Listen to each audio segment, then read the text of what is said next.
Akşime kıran uzay, yandırgan çırağım sen.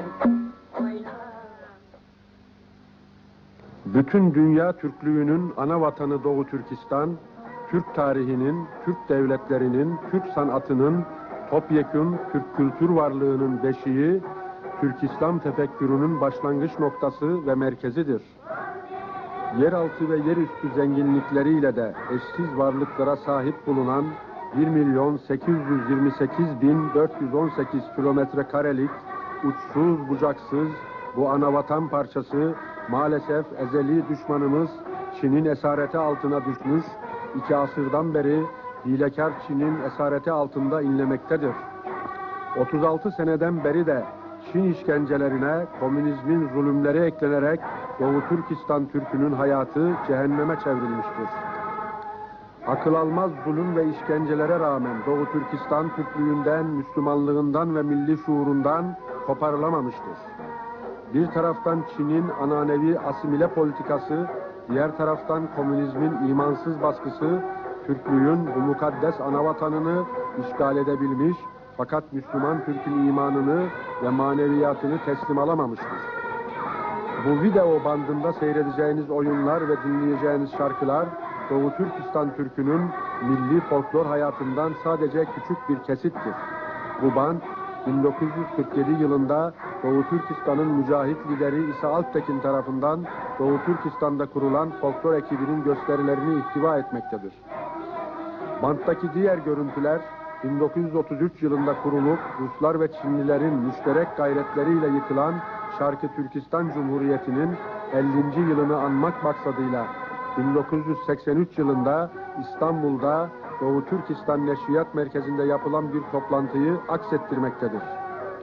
Bu bandı seyreden her Türk'ün ve Müslümanın gönlüne Doğu Türkistan ateşinden bir kıvılcım düşmesini ve Doğu Türkistan'ın kurtuluşu için Cenab-ı Allah'a niyaz edilmesini diler, 20 milyon esir Doğu Türkistanlı Türk'ün selamlarını Türkiye Türklerine, bütün dünya Türklüğüne ve bütün İslam dünyasına iletiriz.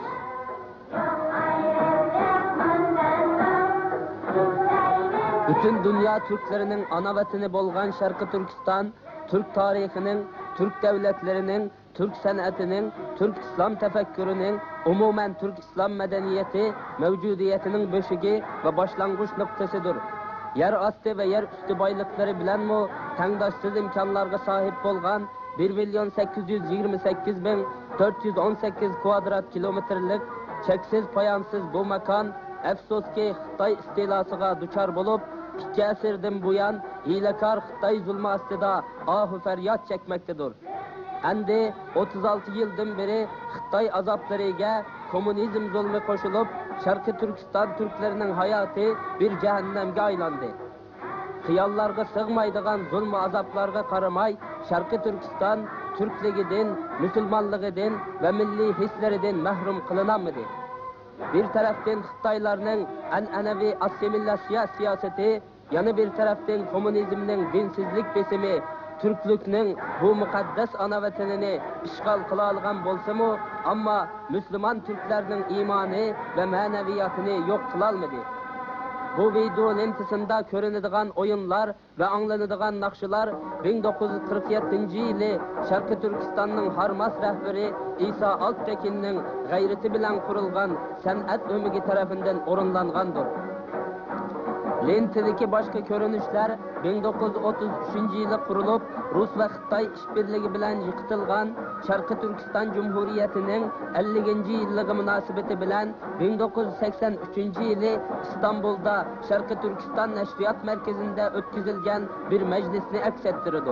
Bu lentini körgen her Türk ve her Müslümanın yüreğinde Şarkı Türkistan'daki yangının bir uşkunu hasıl bolsun ki Şarkı Türkistan'ın kurtuluşu için hemmemiz birlikte Hudaga dua kılaylı.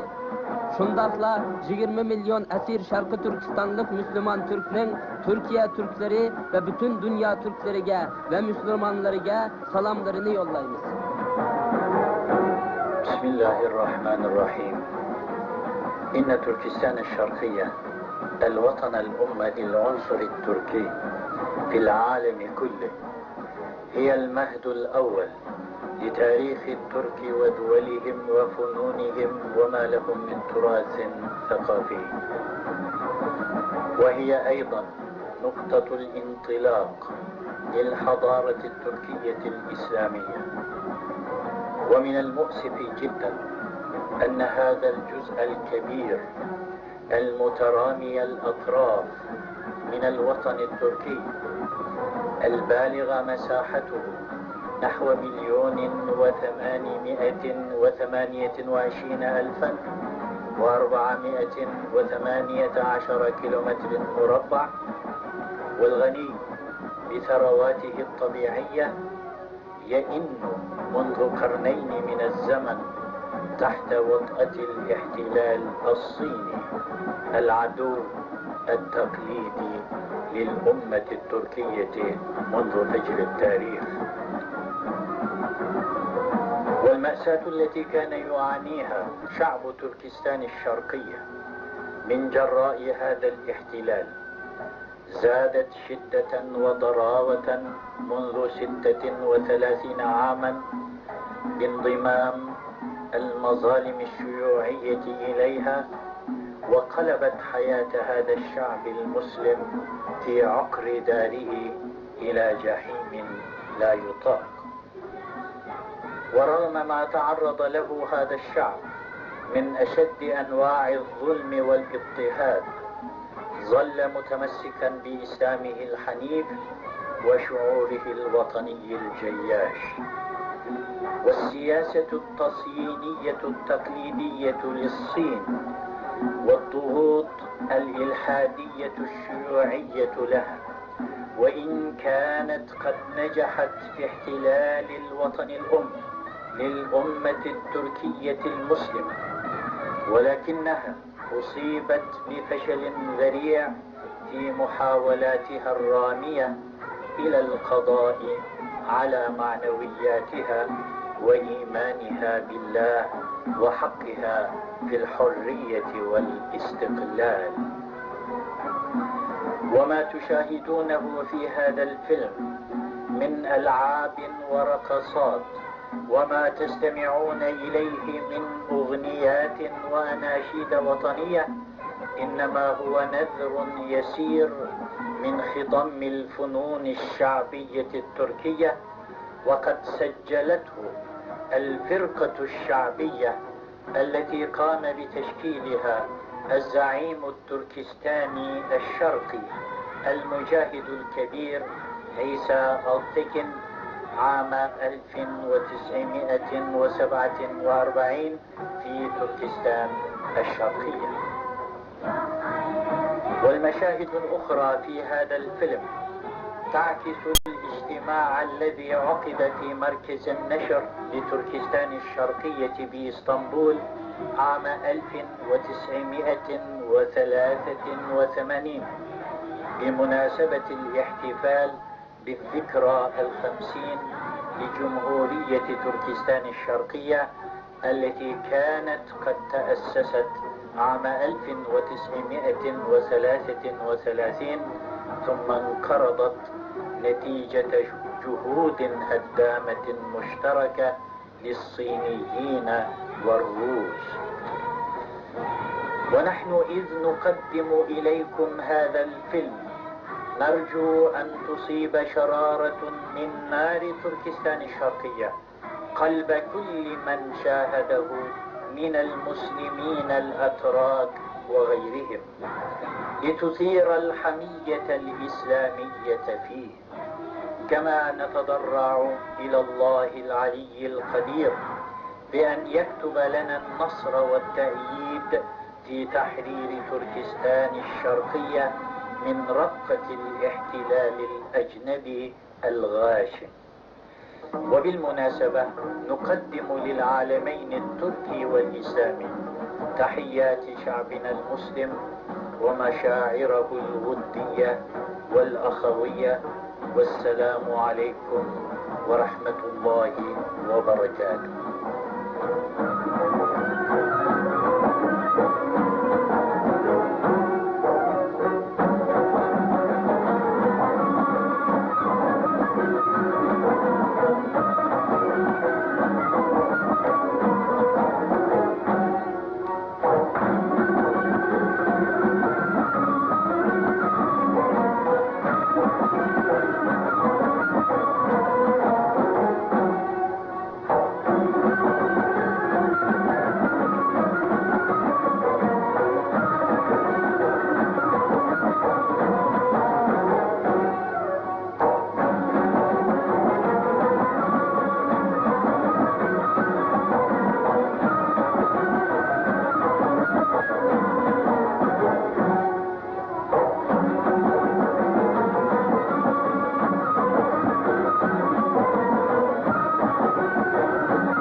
ayaray bilmesey feryade.